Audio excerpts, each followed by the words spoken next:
Hello friends, मैं हूं कविता। आपका स्वागत है स्टडी विद कविता चैनल पर। यहां पर आपको मिलेंगे होम साइंस के शॉर्ट नोट्स, इम्पोर्टेंट क्वेश्चन और जीके जीएस टिप्स बिल्कुल इजी लैंग्वेज में। तो चलिए आज के वीडियो में देखते हैं हम होम साइंस की जगह जीके जीएस के 5 इम्पोर्टेंट क्वेश्चन एग्ज़ाम में बार बार पूछे गए हैं।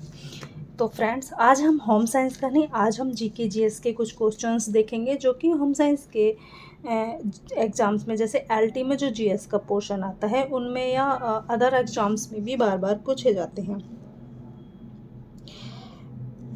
तो चलिए फ्रेंड्स, हम देखते हैं। सिंधु घाटी सभ्यता की विकसित अवस्था में निम्नलिखित में से किस स्थल में घरों में कुएं के अवशेष मिले हैं? तो फ्रेंड्स, हमारा फर्स्ट क्वेश्चन है, सिंधु घाटी सभ्यता की विकसित अवस्था में निम्नलिखित में से किस स्थल में घरों में कुएं के अवशेष मिले हैं? तो फ्रेंड्स, कुएं के, देखो ये यूपीपीएससी सीडीआई में पूछा गया एक सवाल है। फ्रेंड्स, जो हमारा एलटी ग्रेड को कंडक्ट कराता है वो भी हमारा यूपीपीएससी ही होता है। तो आप ये मत सोचिए कि ये सारे सवाल सीडीआई या अदर एग्जाम्स में आए तो एलटी में नहीं पूछे जा सकते। देखिए, कोई भी अगर क्वेश्चंस कहीं भी आ रहा है तो ऐसा कुछ नहीं है। हमारे उसमें सिलेबस बहुत ज़्यादा उन्होंने ब्रॉड दे रखा है, वरना मैं आपको अगर लगता है तो आप मुझे बता देना कमेंट बॉक्स में, मैं आपको सिलेबस शेयर कर दूँगी। और ये सारी चीज़ें हमारे सिलेबस में ही हैं। तो इसमें हमारे जो इसके अवशेष हैं, वो कुएं के अवशेष कहाँ पे मिले हैं फ्रेंड्स? वो मिले हैं हमारे मोहनजोदड़ो में। कहाँ पे मिले? मोहनजोदड़ो में। और कहाँ मिले हैं? देखो, सिंधु घाटी सभ्यता के विकसित अवस्था में मोहनजोदड़ो से घरों में कुएं के अवशेष मिले हैं। मोहनजोदड़ो सिंध प्रांत के लरकाना जिले में सिंध नदी के दाहिने तट पर स्थित है।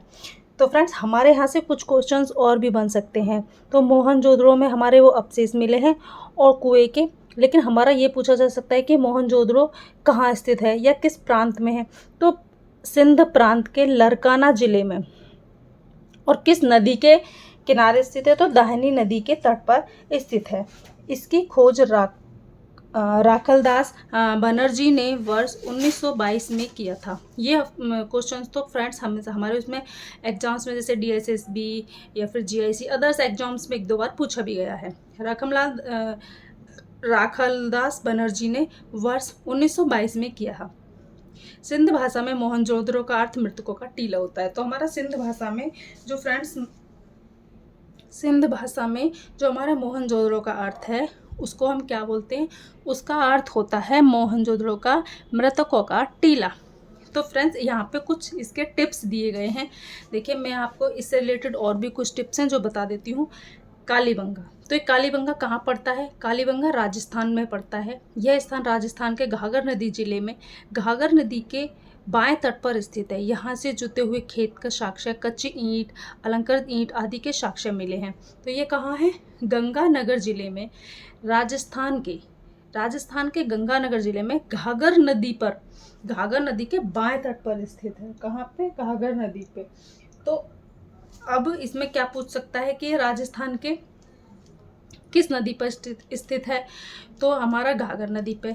कालीबंगा कौन से जगह पर पड़ता है? तो हमारा राजस्थान में। लोथल, यहाँ से किस किस के साक्ष्य मिले हैं? तो कच्ची ईंट के, जुते हुए खेत के और अलंकृत ईंट के। लोथल, यह गुजरात के अहमदाबाद जिले में भोगवा नदी के किनारे स्थित है। यहाँ से वाड़ा छोटा सा दिशा माप की यंत्र, स्त्री पुरुष शवदान के साक्ष्य मिले हैं। तो लोथल कहाँ पर स्थित है फ्रेंड्स? हमारा गुजरात के अहमदाबाद जिले में। कहाँ पे? गुजरात के अहमदाबाद जिले में। किस नदी के किनारे? भोगवा नदी के किनारे। और यहाँ से किस चीज़ के साक्ष्य मिले हैं? गोदीवाड़ा छोटा सा दिशा मापक यंत्र, स्त्री पुरुष शवदान के साक्ष्य मिले हैं। हड़प्पा, अब हमारे आ जाता है हड़प्पा। यह स्थल कहाँ पड़ता है? यह स्थल पाकिस्तान के पंजाब प्रांत में स्थित है। साहिवाल जिले में रावी नदी के बाएं तट पर स्थित है। कहाँ पर है? पाकिस्तान के पंजाब प्रांत में। साहिवाल जिले में किस नदी के किनारे? रावी नदी के बाएं तट पर स्थित है। कहाँ पर? रावी नदी के बाएं तट पर। यहाँ से अन्नागार मतलब कि जहाँ पे वो अन्न वगैरह इकट्ठा करते थे वो लोग, हड़प्पा के लोग, जिसमें अन्न वगैरह रखते थे, तो उसको वहाँ पे अन्नागार बोलते थे। एक बर्तन पर बना हुआ मछुआरे का चित्र, सुरमा लगाने की सलाई आदि के साक्ष्य मिले हैं। क्या क्या मिला है? अन्नागार, एक बर्तन पर बना मछुआरे का चित्र, सुरमा लगाने की सलाई आदि के साक्ष्य पाए गए हैं। कहाँ पर? हड़प्पा में। कहाँ पर है ये? रावी नदी के बाएं तट पर। कौन से जिले में? साहिवाल जिले में। रोपड़, रोपड़ तांबे की कुल्हाड़ी एवं आभूषण, चट के बटखरे मिले हैं। रोपड़ से क्या मिला है? तांबे की कुल्हाड़ी एवं आभूषण और चट के बटखरे। ठीक है, मतलब हमारे आभूषण, और पहले जो हमारे आभूषण होते थे वो पत्थरों के काट काट के और चट के बरखरे का मतलब है कि ऐसे फ्रेंड्स कैसे, ऐसे मैं आपको नहीं बताऊंगी, मैं उसकी पिक्चर्स लगाऊंगी, आपको उसकी पिक्चर्स दिखाऊंगी चट के बरखरे कैसे होते हैं।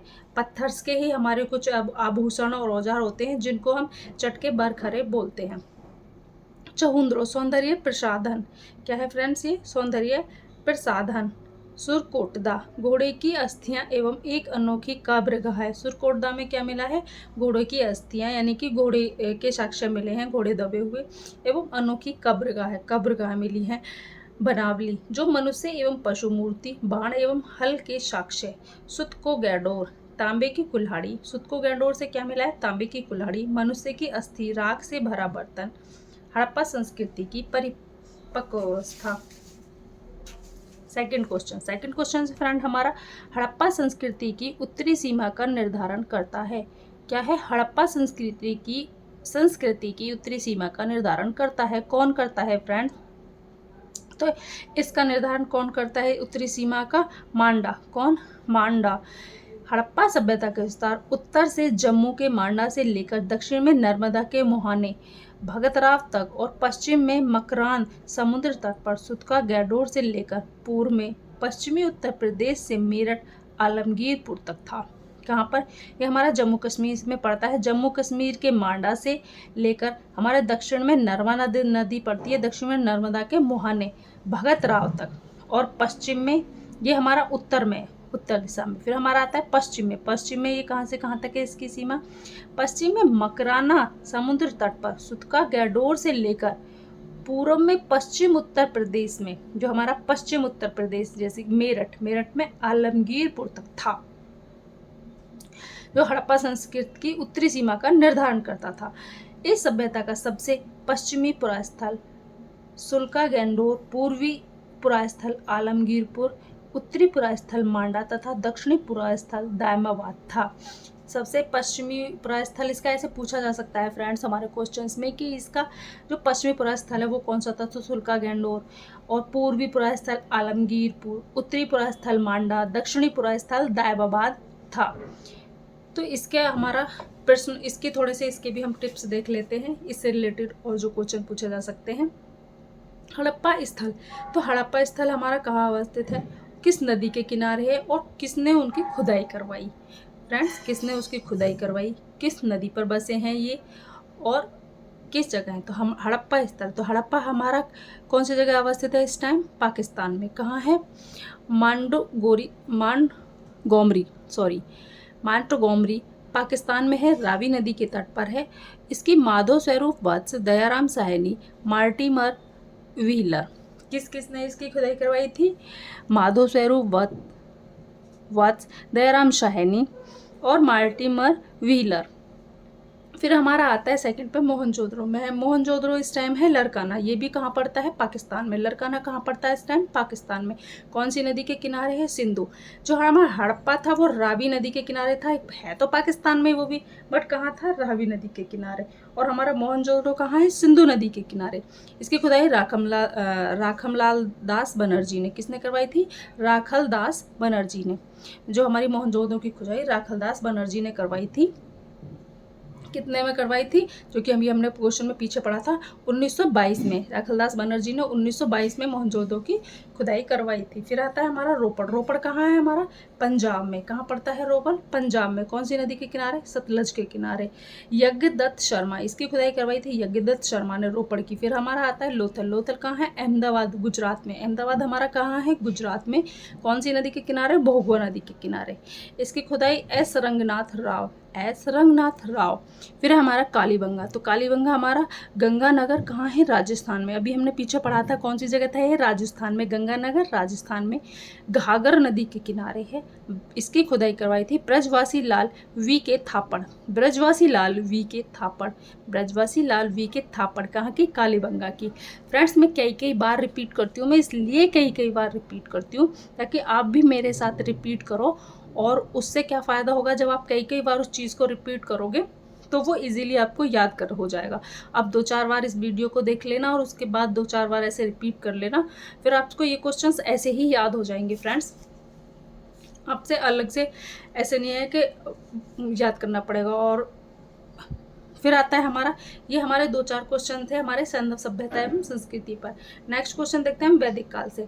पवित्र गायत्री मंत्र जिस ग्रंथ से में अंतर्विष्ट है वह है, पवित्र गायत्री मंत्र जिस ग्रंथ में अंतर्विष्ट है वह है ऋग्वेद। हमारा गायत्री मंत्र किस में है, ऋग्वेद में। गायत्री मंत्र ऋग्वेद की तृतीय मंडल से अंतर्विष्ट है। कहाँ से लिया है, तृतीय मंडल से लिया गया है। इसकी रचना महर्षि विश्वामित्र ने की थी। यह मंत्र सूर्य देवता को समर्पित है। तो ये पूछ लिया जाता है कि जो हमारा गायत्री मंत्र है वो किसको समर्पित है, सूर्य देवता को। इसकी रचना किसने की थी, महर्षि विश्वामित्र ने। तो इससे रिलेटेड और थोड़े टिप्स देख लेते हैं। तो यजुर्वेद, यजुर्वेद, इस वेद में यज्ञों के नियमों एवं विधि विधाओं का संकलन मिलता है। हमारे यजुर्वेद में क्या मिलता है, यजुर्वेद में हमारे यज्ञों के नियम एवं विधि विधान का जितना भी संकलन है, जो भी हमारे यज्ञ और विधि विधानों से रिलेटेड चीज़ें हैं वो सारी हमारी यजुर्वेद में मिलते हैं। इसको इसको इजीली याद करने की फ्रेंड्स एक ट्रिक है मेरे पास। यैसे यजुर्वेद, यैसे यज्ञों के नियम।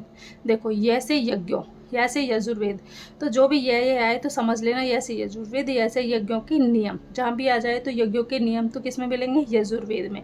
और विधि विधान फिर आता है हमारा सामवेद। सामवेद, इस वेद में मुख्यतः यज्ञों के अवसर पर गाए जाने वाले रचाओ मंत्रों का संकलन किया जाता है। जो हमारे यज्ञ होते हैं, जो हमारे उनके अवसर पर जो रचनाएं या मंत्र आदि बोले जाते हैं, गाए जाते हैं, वो हमारे किस में मिलते हैं, सामवेद में।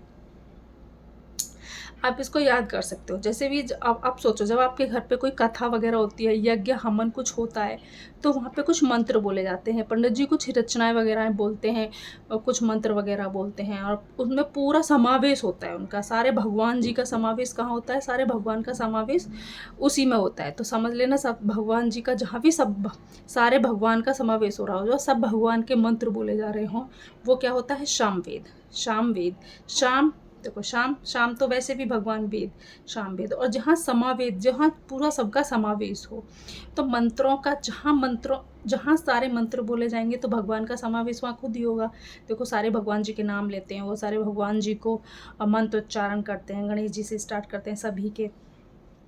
तो सामवेद और सारे मंत्र रचना। फिर आता है हमारा अर्थवेद। इस वेद में वनस्पतियों एवं औषधियों, शाप, वशीकरण, प्रायश्चित आदि का विवरण दिया गया है। इस वेद में जादू टोने का भी वर्णन मिलता है। अब हमारी जो भी बची चीज़ें हैं वो हमारी किस में आती हैं, अर्थवेद में। किस में आती है हमारी ये, अर्थवेद में। तो इस वेद में वनस्पति, औषधि अर्थवेद, औषधि और अर्थवेद, शाप, वशीकरण, जादू टोना, जितनी भी हमारी आएंगी चीज़ें वो किस में आएंगी फ्रेंड्स, हमारी ये अर्थवेद में। तो चलिए फ्रेंड्स, अब हम देखते हैं नेक्स्ट क्वेश्चन। सूची 1 को सूची 2 से सुमेलित कीजिए तथा सूचियों के नीचे दिए गए कोड का प्रयोग करते हुए सही उत्तर का चयन करें। तो हमारा ये है दर्शन, ये हमारे मोक्ष प्राप्ति के तरीके। तो किसने किसके बारे में दिया है, जैसे कि हमारा न्याय दर्शन। तो फ्रेंड्स हमारा इसका क्या होगा, हमारा न्याय दर्शन। तो न्याय दर्शन हमारा किसका है फ्रेंड्स, न्याय दर्शन है हमारा, न्याय दर्शन तार्किक चिंतन। न्याय दर्शन हमारा क्या है, जो इसका मोक्ष प्राप्ति का तरीका है, तार्किक चिंतन। न्याय दर्शन का जो हमारा मोक्ष प्राप्ति का तरीके हैं वो है तार्किक चिंतन। फर्स्ट का फोर कहाँ है प्रभु फ्रेंड, सॉरी, देखिए ये रहा हमारा ऑप्शन बी।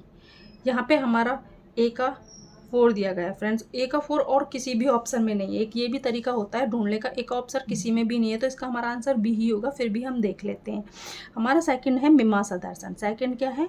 मीमांसा दर्शन। तो मीमांसा दर्शन हमारा क्या है? वैदिक अनुष्ठान करना। मोक्ष प्राप्ति के तरीका इसका क्या है? मीमांसा दर्शन का वैदिक अनुष्ठान प्राप्त करना। मीमांसा दर्शन का है वैदिक अनुष्ठान, वैदिक अनुष्ठान करना, सॉरी वैदिक अनुष्ठान करना। फिर हमारा नेक्स्ट आता है संख्या दर्शन। नेक्स्ट क्या है हमारा? संख्या दर्शन। इसका है वास्तविक ज्ञान का अभिकरण। क्या है? वास्तविक ज्ञान का अभिकरण। फिर है वेदांत दर्शन। वेदांत दर्शन हमारा आत्मज्ञान। क्या है? वेदांत दर्शन हमारा आत्मज्ञान।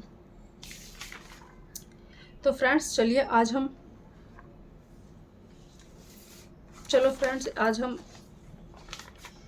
4 क्वेश्चंस ही रहने देते हैं। चलिए बस एक बार हम इनका ये और देख लेते हैं कि किसके प्रवर्तक कौन है। जैसे कि चारवाक, चारवाक के प्रवर्तक कौन है?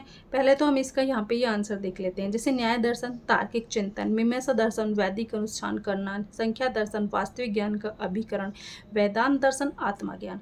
परीक्षा की दृष्टि से महत्वपूर्ण तथ्य है। तो देखिए ये दर्शन है, ये उनके प्रवर्तक हैं। किसने किस दर्शन को लिखा था? तो देखिए चारवाक। चारवाक किसका है हमारा? चारवाक का ही है फ्रेंड्स।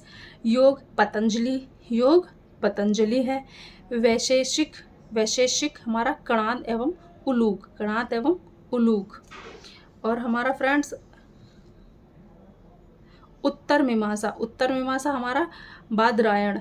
उत्तर मीमांसा किसका? बादरायण का। उत्तर मीमांसा बादरायण। संख्या कपिल। न्याय गौतम। पूर्व मीमांसा जैमिनी। एक है हमारा यहाँ पे मीमांसा दर्शन। ये क्या है हमारा? दर्शन। और ये इसका वैदिक अनुष्ठान करना, ये इसका मोक्ष प्राप्ति का तरीका। और पूर्व मीमांसा हमारा जैमिनी का है। प्रवर्तक कौन है पूर्व मीमांसा के? जैमिनी। तो फ्रेंड्स आज हम 4 क्वेश्चंस ही करेंगे। आगे के क्वेश्चंस हम नेक्स्ट वीडियो में करेंगे। फ्रेंड्स ये मेरे पास है एक घटना चक्र है, जिसको कि असिस्टेंट प्रोफेसर या एल्टीग्रेड असिस्टेंट प्रोफेसर, सामान्य अध्ययन आदि इसमें क्वेश्चंस हैं जो पूछे गए हैं, पूछे जा सकते हैं आगे। तो ये मेरे पास घटना चक्र है जिसमें से मैं आपको क्वेश्चन बता रही हूँ। तो फ्रेंड्स आप मेरे को ये बताइए कि आप थ्योरी प्लस क्वेश्चंस करेंगे या फिर मैं इसी में से क्वेश्चंस करा दूँ? जैसे भी आप कहेंगे मैं ऐसे ही करा दूँगी। तो दोस्तों आज हमें जीके जीएस के 5 इम्पोर्टेंट क्वेश्चन देखे, इनको रिवाइज करके आप एग्जाम में इजीली मार्क्स गेन कर सकते हो। तो अगर आपको ये वीडियो पसंद आया तो लाइक करें, शेयर करें और स्टडी विद कविता को सब्सक्राइब करना ना भूलें। नेक्स्ट वीडियो में और भी एग्जाम ओरिएंटेड क्वेश्चन लेकर आऊँगी। Thank you.